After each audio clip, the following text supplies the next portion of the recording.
Hello friend, this is Rahul और आज हम इंडिफरेंस कर्व के बारे में पढ़ेंगे।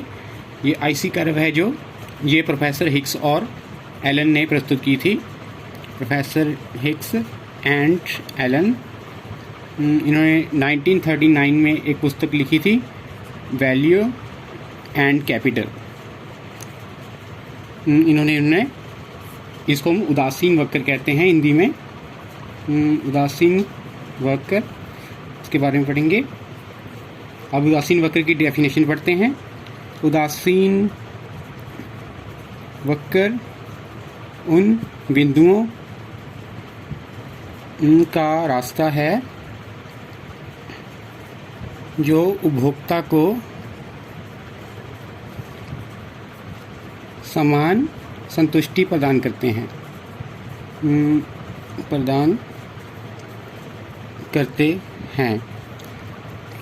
अब इसके बाद हम उदासीन वक्र की विशेषताएं पढ़ते हैं। सबसे पहले है उदासीन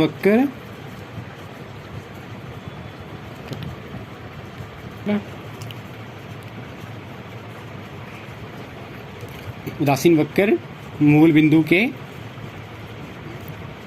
उन्तोदर होता है,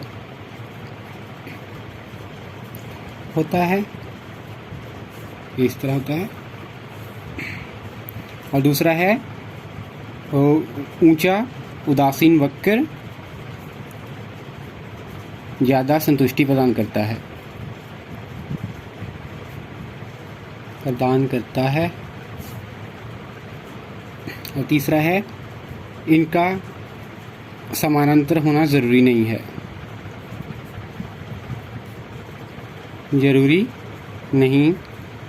है। और आईसी कर्व कभी भी एक्स एक्सिस या वाई एक्सिस को टच नहीं करता।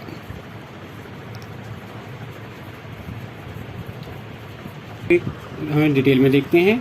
एक विशेषता थी हमारी कि ऊंचा आईसी कर्व है जो हमें ज़्यादा संतुष्टि देता है। ये देखिए, दो आईसी कर्व हैं, इस पर हमने एक्स गुण लेते हैं, इस पर वाई गुण ले लेते हैं। अब इस पॉइंट पे जो हमारे आईसी 1 पे है और ये आईसी 2 पे है। आईसी 1 पे ये ओ वाई की इसने ओ वाई लिए है और इसकी ओ एक्स 1 लेता है। अब जो ऊंचे वाले कर्व पे है उसकी तो ओ वाई की तो उतनी ही ले रहा है और वो एक्स की है वो x2 ज़्यादा ले रहा है। इसका मतलब है कि इसके वो ज़्यादा सेटिस्फाई हो रहा है।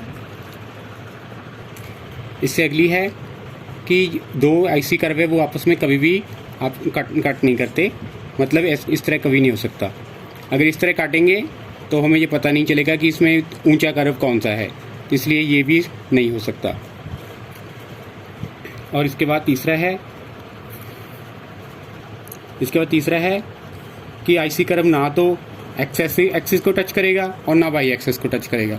अगर ये वाई एक्सिस को टच कर रहा है तो इसका मतलब है कि एक्स गुड की वो ज़ीरो क्वांटिटी ले रहा है, और अगर इसको एक्स एक्सिस को टच करेगा तो इसका मतलब कि वाई एक्सिस की वाई की ज़ीरो क्वांटिटी ले रहा है। लेकिन हमने लिया है कि वो दो गुड्स का कंज्यूम करता है।